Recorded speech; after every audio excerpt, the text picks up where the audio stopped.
Good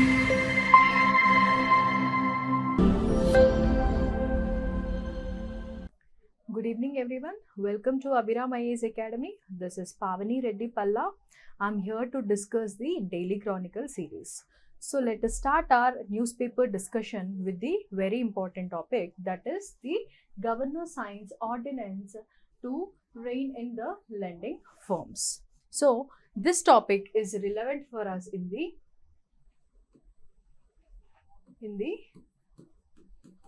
polity subject. Okay. So it is important for us in the prelims as well as mains. So according to this article, Karnataka Governor Tawarchand Gehlot has finally approved the Karnataka Micro Loan and Small Loan Prevention of Coercion Actions Ordinance 2025.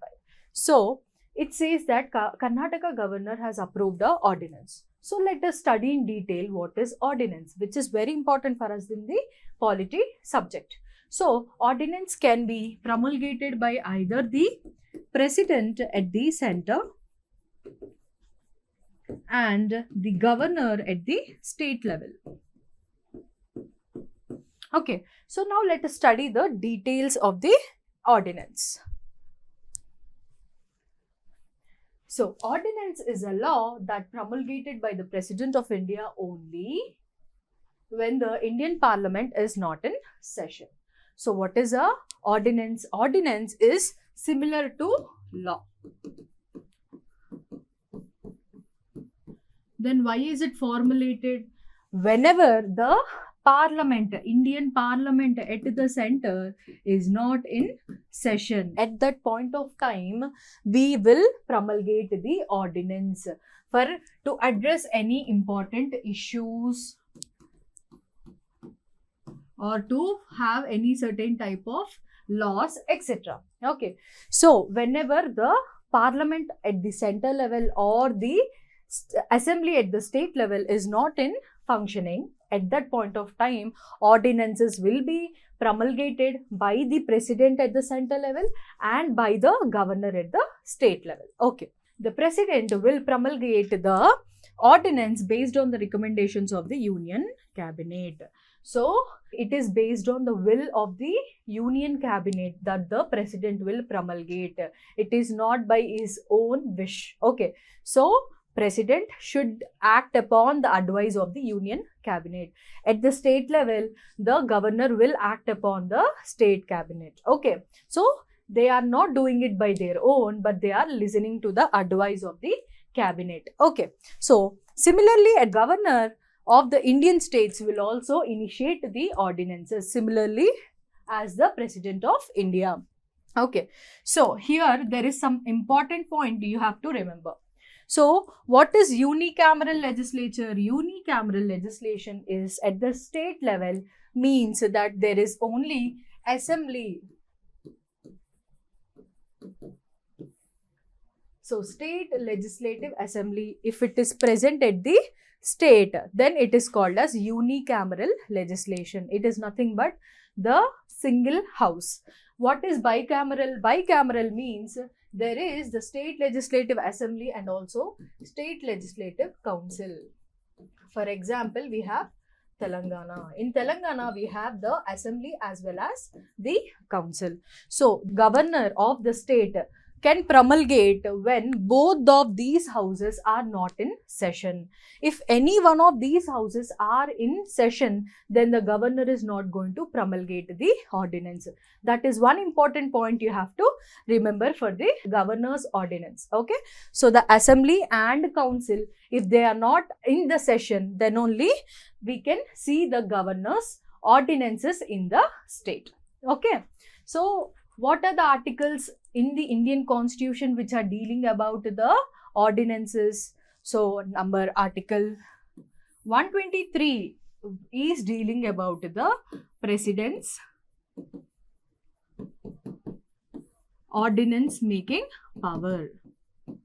So which article is dealing about the president's ordinance? It is nothing but article 123. Next, at the state level, we have article 213, which is dealing about the 213, which deals about the governor's ordinance making power. Okay, so 123 at the center and 213 at the state.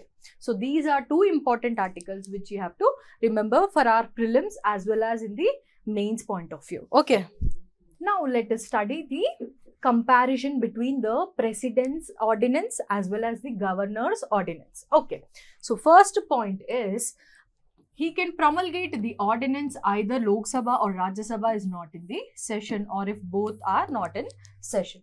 So here this point is to be remembered, because if the Lok Sabha is in session and Rajya Sabha is not in session, then the president can promulgate an ordinance, or vice versa. Then also the president can make a ordinance, or if both houses are not in session, then also the president can make the ordinance. But it is not the case with the governor's ordinance. Why? Because in the case of governor, if it is the state is having unicameral legislature, then the assembly should not be in the session. Then the governor is empowered to make a ordinance. If the state is having two houses, that is the assembly and the council, then both the houses should not be in session. Then only the governor can make the ordinance. So this is the difference. One important difference which we can be asked in the prelims. So we have to be careful with this. Okay, so the difference between the president and governor ordinances. Okay, next, he can roll out an ordinance for only those matters which the parliament, Lok Sabha and Rajya Sabha, can make a law. Means what? See, India is a federal state. What is meant by federation? The powers and the responsibilities are distributed among the center and the states. Okay, so the Indian constitution divides the powers and responsibilities of state and the center through different types of list. We have the union list, where the center is empowered, the parliament is empowered to make laws on those subjects. And we have the state list, where the states are empowered to make laws on these subjects. And we have the concurrent list, where the center and states can make laws. And finally, we have the residuary powers to the center. So the topics or the subjects which are not mentioned in the union list or state list or concurrent list are being with the residuary powers of the center. So all those subjects which are not mentioned in these three lists will be given to the center for making any type of laws. Okay, so these are different types of lists which are being given through the Indian constitution. So the president can make any type of ordinances which are mentioned in the union list. Okay, so normally parliament will make laws on this union list. Since the parliament is not in session, the governor will promulgate an ordinance. In the same way, at the state level, the governor will promulgate an ordinance which are related to the state list subjects. Okay, so it means that in their arena of the subjects, they are going to make the ordinances. They will not cross the list. Okay, next, his ordinances have the same effect on policies as a parliament's acts will have. So what is the status? The status is similar to the law. So what the value law is holding, in the same way ordinance is also having the similar value. So the status is same. In the same way, his ordinances have the same effect on policies as state acts. The status of state ordinances is similar to the state acts. So the value or the status is similar to the legislations. Next, the ordinance introduced by him can be withdrawn anytime. So the president can withdraw his ordinance at any given point of time. Next, the ordinance introduced by him can be withdrawn at any point of time, but you have to understand the inner meaning that on the aid and advice of the cabinet, they are going to withdraw, because they are not having the free will. The president or the governor are not empowered to act upon their own decisions. They are going to listen to the cabinet. Okay, cabinet's decision. So these are some comparisons you have to remember. Next important article we have in the Hindu newspaper today with the heading, the Public Accounts Committee asks Centre to review toll tax rule for national highways. So this topic, the Public Accounts Committee, PAC, we call it as PAC, is very, very important topic in the polity for our prelims as well as mains. So let us study in detail. Okay. Let us study the facts about the Public Accounts Committee or the PAC. So the committee is primarily constituted by the members of parliament. Why it is constituted? To examine the audit report which is given by the CAG. Who is CAG? The Comptroller and Auditor General of India, who is responsible for auditing all the expenditures of the Indian government. Okay, so which article is empowering the CAG? Article 148 of the Indian Constitution is empowering the CAG, the Comptroller and the Auditor General of India, to study about all the expenditures, all the accounts of the Indian government. Okay, so this PAC will again study the audit report given by the PAC. So it means it will ascertain whether the money granted by the parliament has been spent by the government within the scope of the demand. It checks the government, especially with respect to expenditure bill, and the primary function is to examine the audit report of the CAG. And CAG will in turn assist the committee during the course of investigation. So this is what are the allocations given to different ministries? How did they spend it? Are there any irregularities, etc.? All been studied by the PAC, the Public Accounts Committee. So it is one of the oldest parliamentary committee. Okay, so when did it was incepted? It was incepted in the year 1921. That is why it is one of the oldest parliamentary committee. So till 1950, the finance minister was acting as the chairperson of the PAC. Okay, so what happened in 1950? On January 26th, 1950, we have adopted our Indian Constitution.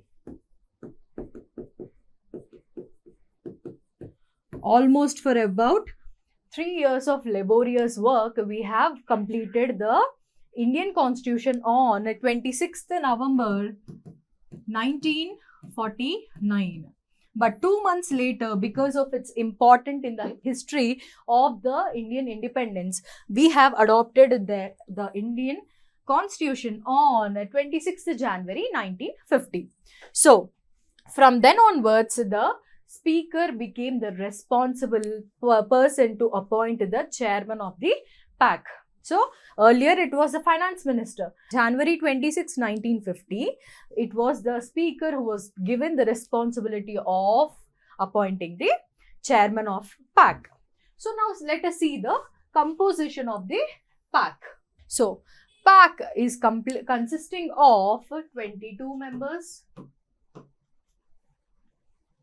where 15 are from the Lok Sabha and 7 are from the Rajya Sabha. It is through the election by the MPs. So all the MPs will elect the PAC members for a term of 1 year. So the duration of the PAC members is 1 year. Okay. So 15 plus 7 will become 22 members. 15 from the Lok Sabha, 7 from the Rajya Sabha. So total is consisting of 22 members. So what is the principle followed during the election procedure? It is nothing but the principle of proportional representation by means of a single transferable vote. Again, this point is again important for us in the prelims. So the principles for the election is the principle of proportional representation by means of a single transferable vote. This is similar to the election of the President of India. The President of India. Okay. Next, we have already seen the term is 1 year. All right. The speaker in 1967-68 for the first time appointed the chairman from the opposition party. Opposition party. So from 1967-68 till now, the chairman is from the opposition party. Okay. So if you see the article today, it says that the PAC headed by Congress leader K.C. Venugopal. So the committee is headed by the Congress leader, which is the opposition party in India right now, headed by K.C. Venugopal, a member of Congress. Okay. So from then onwards, from 1967-68 onwards, it is the chairperson of the PAC is from the opposition party. So the PAC will see or examine that the money in the account, shown in the accounts, have been disbursed, were legally available, applicable to service or purpose to which they have been applied or charged. If an education department is given for the primary schools, let's say 1,000 crores of amount has been given to the primary schools. So it has to be spent on the primary schools. It should not spend or divert the funds to the higher education. Okay. So if they are allocated for certain department, they should be spending on it only. Okay. So if they are legally doing it correct, or if there are any diversions of funds, etc., everything will be studied by the PAC. Okay. So it thus examines the losses, the nugatory expenditure and financial irregularities, etc., which is happening in the accounts of the Indian government. That is why it is a very important role. So CAG and PAC, these two are very important committees which are regulating our finances of Indian government.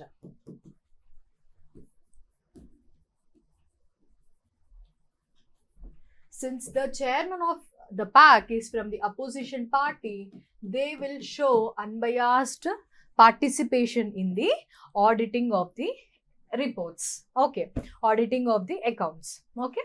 Next, in the business column, we have another important article related to the PM Modi lands in US and Musk Starlink steals a march into Bhutan. Okay, so we all know that the PM Modi has scheduled a one-day visit to US to talk about various issues like the illegal migrants of India without proper documentations, etc., and also the tariff issue which is going between India and the US. So the US government has increased the tariffs on the import of steel from different countries. So India, being a partner of the steel imports to US, has going to suffer the global competition because of the increased tariffs. So putting that aside, what is this?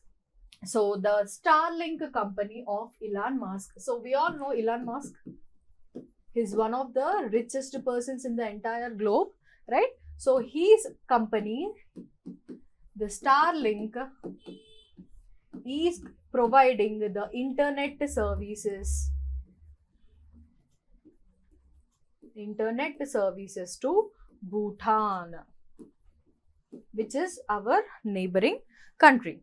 So the Starlink is going to start the internet services to Bhutan, which is a landlocked country and the neighbor of India. Okay, so it is going to be the 121 country to join the footprint of the Starlink.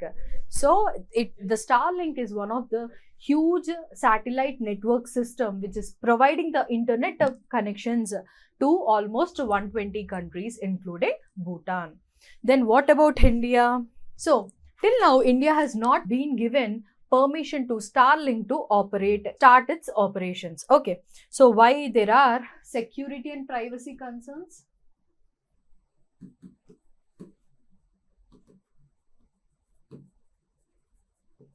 we have pricing issues.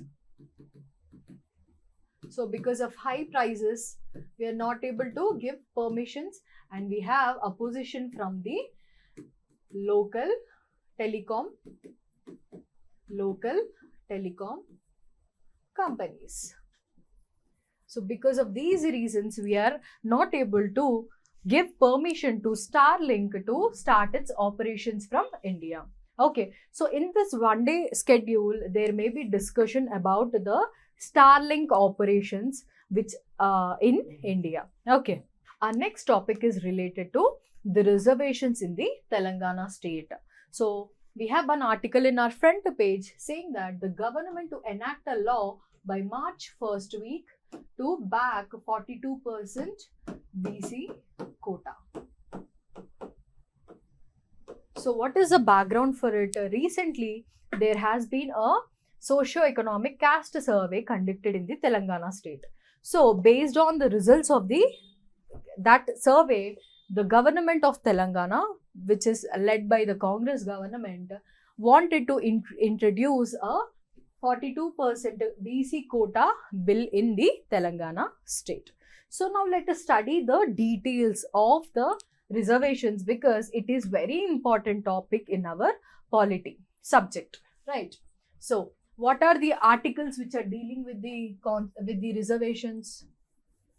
So we have Article 15 Clause 4 and 15 Clause 5, which allow the state to make special provisions for socially and economically backward classes, scheduled caste and the scheduled tribes in the education. Okay, so we have 15 Clause 4, 15 Clause 5, and we have 16 Clause 4, which provides reservation in public employment. This is for education, right? And 16 Clause 4 for employment. So employment for the backward classes. Next, Article 46, which is part of the DPSPs. Okay, so it tells the state to promote education and economic interest of weaker sections, particularly SCs and STs, since these are the vulnerable or the marginalized sections in the society. So the state is empowered to take any special actions to make them empowered. Okay, next, Article 334, which provides the reservations for SCs and STs in legislature for 10 years, but it has been extended periodically. So which article provides a reservation in the legislature? It is Article 336. Next, Article 243D and 243T. So it provides reservations for the people in the panchayats and the municipalities. So 243D in the panchayat, rural local bodies, in the panchayat raj system, whereas the 243T in the urban local bodies. Reservations are given in the urban local bodies through 243T, 243T. So these are some important articles which you have to by heart it, because there will be questions related to this in the prelims and in the mains. We can use this information to write our answers. Okay. So what are the important Supreme Court judgments related to the reservations? Okay. So the Madras government in 1951, so it has provided a reservation in the education to certain communities. So in this case, the Supreme Court has said that there cannot be a caste-based reservations, which is violating Article 15 Clause 1, right to equality. Okay, since right to equality is being violated by giving education reservations to certain communities, it is being struck down. So with the impact of this, the government has introduced the first Constitutional Amendment Act in 1951 by adding 15 Clause 4. Okay, so 15 Clause 4, which provides the reservations for socially and educationally backward caste in India. So we have seen 15 Clause 4. So this 15 clause 4 has been added through first Constitutional Amendment Act in 1951.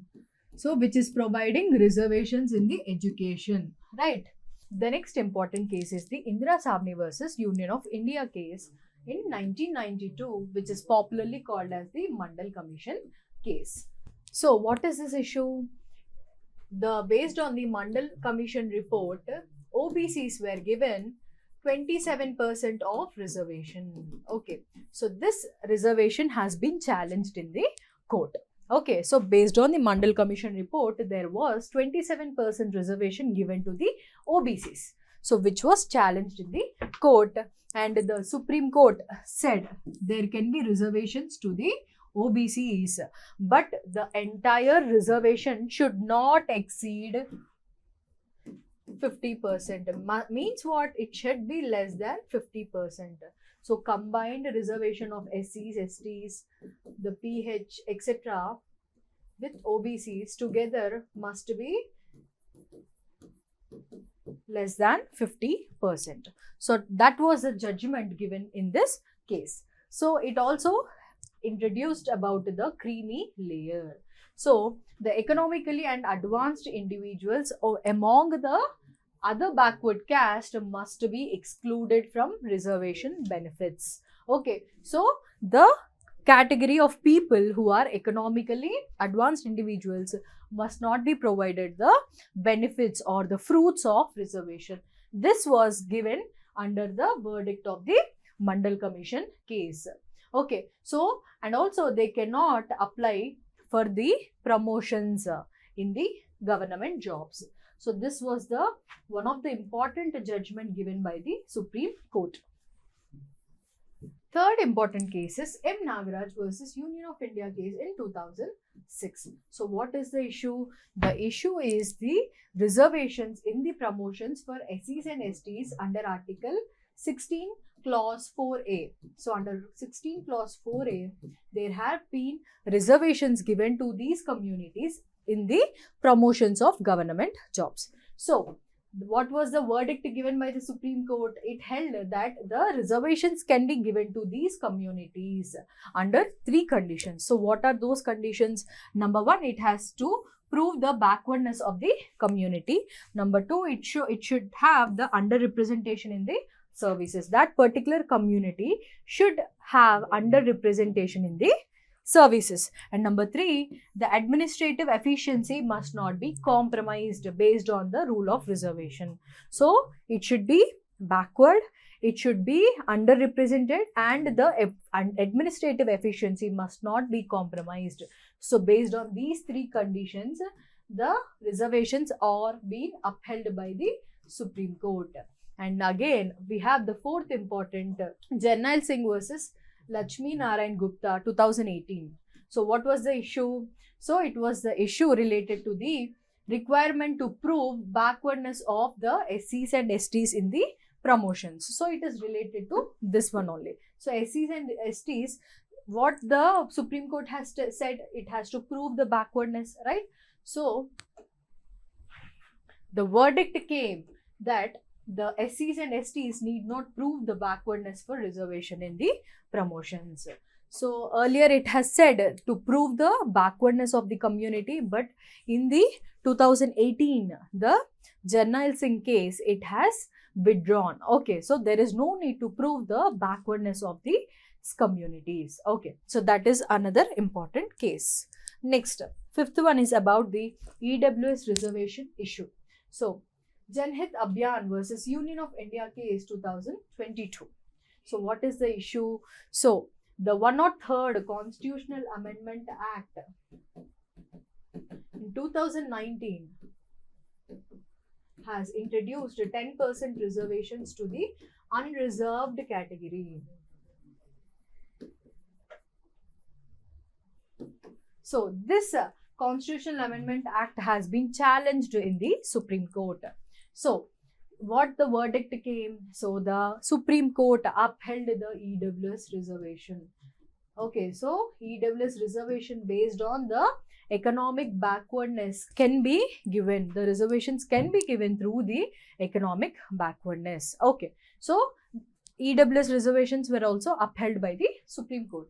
And next, another recent one, that is in 2021, the Maratha reservation case.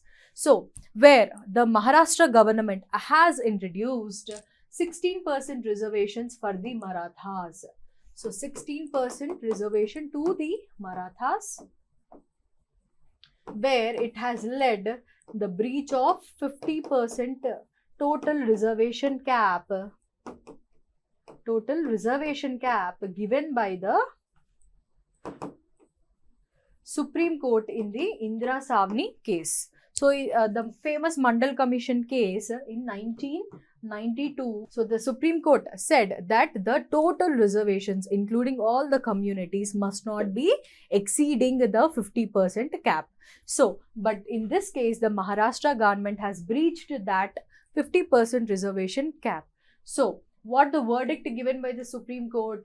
The Supreme Court has struck down the reservation for the Marathas. Okay, so because the Marathas are not qualifying as the state economically backward community, since they are not qualifying as the backward community, we cannot give the 16% reservations to them, which is breaching the 50% cap of reservations.